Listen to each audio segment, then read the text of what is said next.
Enterprise TV, your one-stop shop for news, programs, human angle stories, the economy, sports, and much more. We go the extra mile to bring incredible details to you. So hop on the train now. Enterprise TV, a tradition of truth. Hi, you're welcome to Homo Politicos, a social, cultural, and political program where we interrogate politics and policies in Nigeria. I am Olajumoke Alaode James, and I'm not here alone. I'm here with a gentleman from Rabbi himself, Barrister Evans Ufeli. How are you doing today? Fine, very well. Fantastic. Yes. Great to have you here, Evans. So today we're going to be discussing a very serious issue, the 2023 supplementary budget.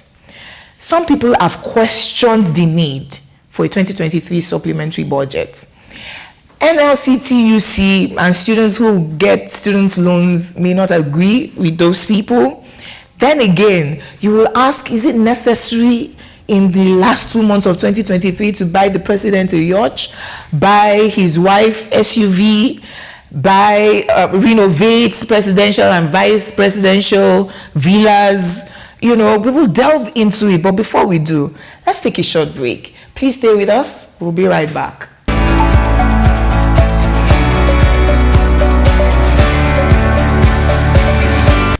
Well, I think it is required. It's important that we have a supplementary budget. Okay. Because if you look at it, this government have been running on the budget of the previous, given that it has spent just 6 months. Definitely their manifestos and programs will require that there should be a supplementary budget that was not envisaged by the government before this. Okay. It's not a bad thing to have a supplementary budget. But what is critical and important is what are you doing with the funds and mark for that purpose?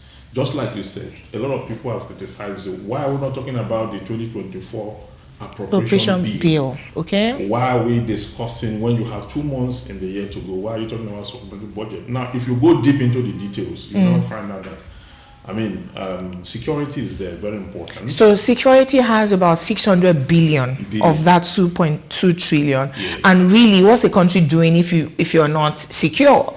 Yes, but one other question we must backtrack to ask is the substantive budget of 2023. The money marked for security has been accounted for. How was it spent? Yes, has it been accounted for? That is one. Two, how many percent performance do we have on security and do we have on the total budget?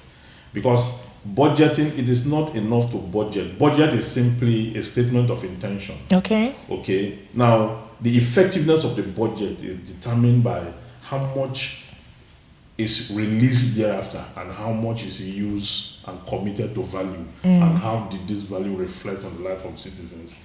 Do we still have security? The answer is yes. So people will argue in that regard to say that a budget is just an estimation, like you mentioned. Yes. If we haven't spent the estimation already and we are still insecure, like you have also alluded to, yes, do we not need to take care of security?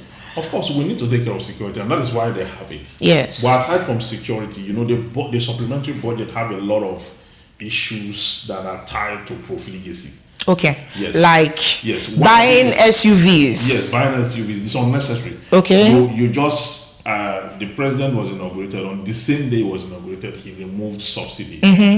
Just by word of mouth. Yes. Without plan, without strategy, without method, without system. He removed it just like that. And then the backlash of that, the effect of what we have seen, the prices of food stuff and the rest of it have skyrocketed. The citizens are now groaning, almost like giving up the system.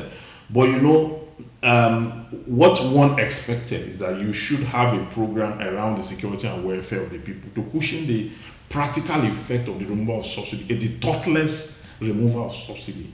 Okay, but that was not done. What we now have is the president, coming up with this issue of they want to renovate the official residence of the president, and the vice president in Lagos, and Abuja. That is there, and they want to also fund the office of the First Lady of the Federation. That office is illegal. It has no constitutional basis. Do you understand? So why should we take an oath or swore to an oath to defend the Constitution, only to fund an office that is not captured by the Constitution. So it is quite the office of the president is captured in Constitution section 130. Okay. The office of the Attorney General is captured in the Constitution. The office of ministers are captured in the Constitution. The office of the First Lady is not captured in the It's Constitution. a ceremonial office. No, there's not like ceremonial. Ceremonial illegality. Oh. You cannot, because you see, the truth is that as we speak today, Yes. we have 144 million Nigerians living in abject poverty, multidimensional poverty. So the rate of poverty has reached a crescendo. So if we have to appropriate fund, whether supplementary or substantive budget, it has to be for the purposes of growing the economy and then taking care of the needs of the citizens. Okay. May I pause you? Let's quickly go on a break, and when we come back, we'll continue this conversation. Thank you. Please stay with us. We'll be right back. Enterprise TV, your one-stop shop for news, programs, human angle stories, the economy, sports, and much more. We go the extra mile to bring incredible details to you. So hop on the train now. Enterprise TV, a tradition of truth.